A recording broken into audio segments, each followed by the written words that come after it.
Good morning दोस्तों। आज हम लोग जा रहे हैं एलिफेंटा। एलिफेंटा जाने के सबसे पहले मैं बता दूं, आपको जाना है सबसे पहले गेटवे ऑफ इंडिया में। जब आप गेटवे ऑफ इंडिया में जाते हैं तो वहाँ से आपको फेरी चलती है करीब करीब 1 घंटे के लिए, और उसका प्राइस करीब करीब 290 रुपीज़ या 300 के करीब कह सकते हैं, 1 पर्सन का होता है जो आना और जाना होता है। तो काफ़ी एडवेंचर टूर रहता है आपका, काफ़ी लंबा सफ़र। 1 घंटा आप फेरी में जाते हैं। फेरी मतलब एक तरीके की बोट होती है, उसमें जाते हैं आप, और उसके बाद एक बिल्कुल आइलैंड जैसा है जिसमें करीब करीब 3 गांव हैं, वहाँ जाते हो तो आप पहुँचते हैं एलिफेंटा। ये देखो पैसा लिया क्या आपने?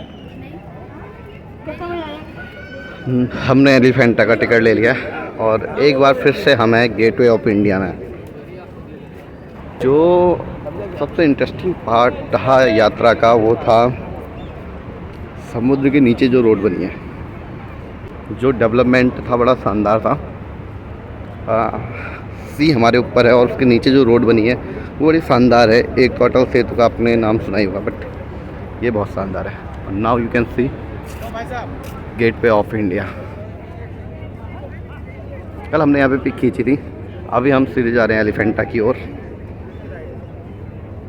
मैं अपने शब्दों में बताऊं तो एलिफेंटा के मतलब एक शानदार अनुभव रहेगा अगर आप हिस्टोरियन हैं, अगर आपकी हिस्ट्री में इंटरेस्ट है। यूनेस्को के हेरिटेज में भी उसको शामिल किया गया।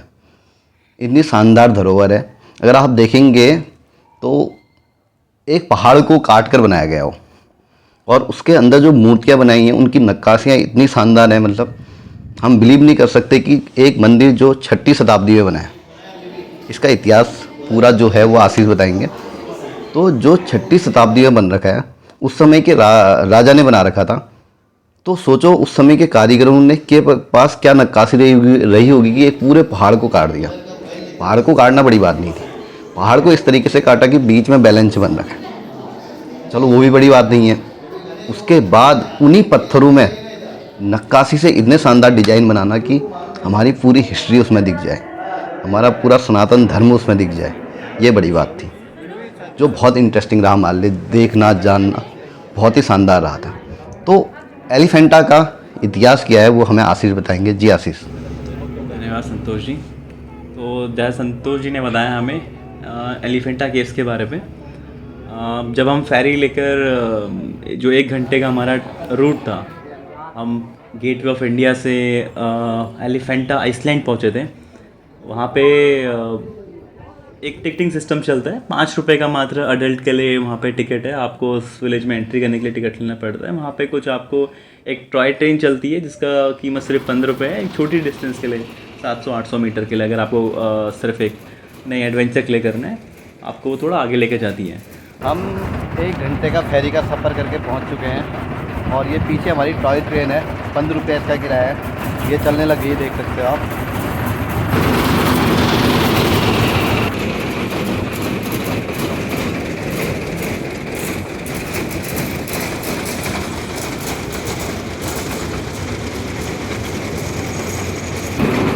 ये टॉय ट्रेन आपको ले जाती है वहाँ तक, और आप चाहें तो पैदल भी जा सकते हैं। हमने टॉय ट्रेन का टिकट लिया, अब हम इसी ट्रेन में जाएंगे। वहाँ पे बहुत सारे हमारे एलिफेंटा केव्स में जब आप ऊपर चढ़ते हैं, कुल मिलाकर 1 किलोमीटर तक रही होगी। 1 किलोमीटर की ऊपर खड़ी चढ़ाई है, और उस चढ़ाई में आपको बहुत सारे फ्ली मार्केट स्ट्रीट वेंडर्स दिखते हैं जो कि बहुत रिजनेबल प्राइस में आपको सामान देते हैं, और कुछ आप वहाँ से मेमोरेबल आइटम ला सकते हैं। अब आते हैं सवाल पे जो संतोष जी ने हमसे पूछा था, या जो वो डिस्क्राइब करना चाह रहे हैं कि एलिफेंटा केव्स की जो हिस्ट्री रही है। यस। तो अगर मैं बहुत संक्षिप्त में या ब्रीफ में आपको बताऊं, तो जब पुर्तगाली अप्रोच कर रहे थे एलिफेंटा में, सबसे पहली बार आए, तो उन्होंने देखा कि एक पत्थर का हाथी सी कलाकृति वहाँ पे थी। तो उनने बोला एलिफेंटा, और इस आइसलैंड का जो एक पुराना नाम था उससे चेंज होकर अब ये एक एलिफेंटा आइसलैंड के नाम पे फिर फेमस हो गया। जब वहाँ पे वो पहुँचे तो उन्होंने वहाँ पे देखा कि एक प्राचीन मंदिर रूपी एक गुफा है। वो गुफा का निर्माण जो करा था वो कर्नाटक के राजा जो रहे थे, 6ठी 3री या 4थी शताब्दी में करा था। छठी शताब्दी के छठी around था। शताब्दी में तो आशीष जी, हम आपसे पूछना चाह रहे थे कि ये गांव का एग्जैक्ट नाम क्या था, और जैसा आपने बताया कि एलिफेंटा नाम तो क्यों पड़ा, क्योंकि पुर्तगीज आए और उसके बाहर से एक बड़ा सा हाथी का डिजाइन था, हाथी को देखते उन्होंने कहा एलिफेंट, वहीं से नाम एलिफेंटा पड़ गया। लेकिन उससे पहले उस गांव का या उस मंदिर का कुछ नाम होगा, वो नाम बताएं और उसका थोड़ा सा हिस्ट्री बताएं हल्का सा। ये विलेज ऑफ घारापुरी के नाम से जाना जाता। वहाँ पे कुल मिला के 3 गाँव आज भी हैं। तो घारापुरी ही मेन गांव का नाम था, द विलेज ऑफ घारापुरी, और एक नवी मुंबई के पास है। तो ये नई मुंबई का एक आइसलैंड है। और जैसा बताया था 5वीं और 6ठी शताब्दी में जो राष्ट्रकूटा के हमारे शासक थे उस ज़माने में, उन्होंने इसे बनाया था। वो अपने आर्किटेक्ट के लिए बहुत मशहूर थे, और एक शिव भक्त होने के नाते उन्होंने एक शिव मंदिर को बनाने की एक इच्छा रखी होगी। अब वो आर्किटेक्ट थे, उन्होंने इस आइसलैंड में जब कलाकृतियाँ उकेरी तो एक शिव मंदिर की, तो शिव की बहुत सारी आपको कलाकृतियाँ दिखेंगी जो कि एक कहानी के रूप में आप आगे बढ़ते हैं उसमें। तो हर एक जो शिव जी की जो वहाँ पे कलाकृति को पत्थरों पे सिर्फ सिंगल स्टोन पे किया गया काम है। बता दूं आपको, ऐसा नहीं है कि कुछ पत्थर चिपकाए थे या असेंबल किए हुए, नहीं। एक चट्टान को धीरे धीरे घिस के, छेनी हथौड़ी से घिस घिस के, उन्होंने बैलिस्टिक रॉक है वहाँ पे, उसको उन्होंने घिस घिस के पूरा मंदिर बनाया। पहले गुफा बनाई, फिर कलाकृतियाँ, और बहुत डिटेलिंग है उसमें। उसमें आपको एक एक तस्वीर पे एक कहानी बोलती हैं। जैसे तांडव नृत्य है शिव जी का, उसकी पूरी कहानी है। शिव पार्वती विवाह की एक कहानी है। और जो उसमें एक रक्तासुर करके एक राक्षस होते थे, उनकी कहानी है। और उसके अलावा आपको वहाँ पे नटराज यस। नटराज की आपको वहाँ पे एक बहुत अच्छी कलाकृति दिखती है, जो कि अब करेंटली डिस्ट्रॉयड है। क्योंकि जब पोर्टुगल्स यहाँ पहुँचे थे तो उन्होंने पूरी कोशिश करी कि हम डिस्ट्रॉय करें उस कल्चर को, उस मंदिर को। वो रीज़न क्या रहे होंगे उस पर हम डिबेट नहीं करेंगे, पर संतोष जी ज़्यादा बता पाएंगे आपको इस बारे पे। यस, उन्हें डिस्ट्रॉय करने की कोशिश करी, लेकिन डिस्ट्रॉयड पूर्णतया नहीं कर पाए। नीचे के एरिया तोड़ दिए गए, चाहे किसी भी हथियार से। तो वहाँ पे अभी भी कई सारी बुलेट लगी हुई हैं। जब उन्हें गोलियाँ चलाई होंगी डिस्ट्रॉय करने के लिए, तो बुलेट उसके अंदर अभी भी देखी जा सकती। लेकिन फिर भी अगर हम एलिफेंटा गुफा को ध्यान से देखेंगे तो वो डायग्राम जो बनाए गए हैं अभी भी अच्छे से समझ में आते हैं। जैसे मैं एक डायग्राम देख रहा था, जो कलाकृति थी, इतनी शानदार नक्काशी थी। जब आपको रावण का संवाद याद होगा, रावण जब पूरा कैलाश पर्वत उठाने की कोशिश कर रहा था, तो वो इतना शानदार तरीके से पिरो रखा है।